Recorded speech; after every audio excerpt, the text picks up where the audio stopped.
Welcome back, and today we are going to find ourselves an actual labyrinth to walk.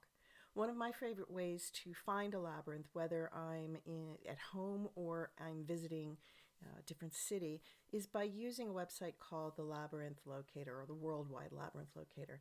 This is a project that was sponsored by both Veritas and the Labyrinth Society, and it's a huge database, and it's constantly being updated, and I really love it. I have found some amazing labyrinths when I've traveled using it. So why don't you come join me and I will show you what that looks like.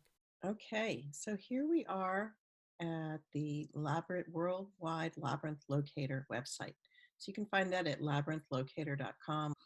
And what we're going to want to do is scroll down, and you'll see on the right-hand side there is a Locate a Labyrinth box that you can fill out. Now, this allows you to search within a number of miles of an area that you might want to visit. And what this, by the way, only works in the US, unfortunately, for this particular part of the function. But you can go ahead and you can put in a city, you can put in a state, you can put in zip code. You can just do it with your zip code. I'm going to put in Boston, Massachusetts as an example, and 25 miles radius around the city. So I'm going to give that a search, and I see that there are 36 labyrinths found. As you're scrolling down, and you can look for where they're located, and there's an option to view the map. One thing to pay attention to is what they're made of. So if it's a canvas labyrinth, usually that means it's in a building or it's owned by somebody, and so the times that you can visit it might be limited. So this is a great example. It says it's a canvas labyrinth in Ashland, Massachusetts. It's a traveling labyrinth. It says it's private, indoor, and portable. So I tend to scroll quickly through areas, this first field here, and I'm looking for one that's public. This is an example of a great labyrinth. It's public, open space, public park, so public is a great thing to look for.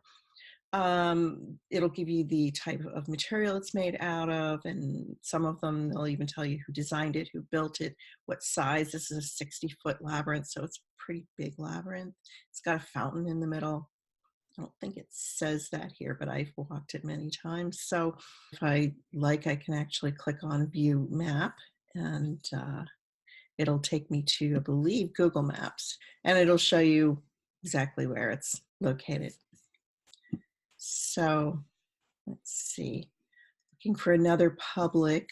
Here's a public labyrinth that's in a church in the Episcopal Diocese of Massachusetts on Tremont Street. It looks like it's on the floor, and says schedule. So this is another thing you might want to check is, if it's a public one and it's in an actual building, then you might want to just check to see when it's open. So I tend to look for the schedule. I tend to look for whether it's public.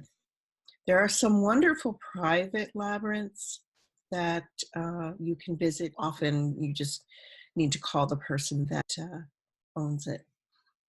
So here's one at a church in Concord, and Boston College. I have not visited this one yet, but it's quite a lovely, looks like a lovely, nice and large labyrinth. Let's see, does it say it's 50 feet diameter?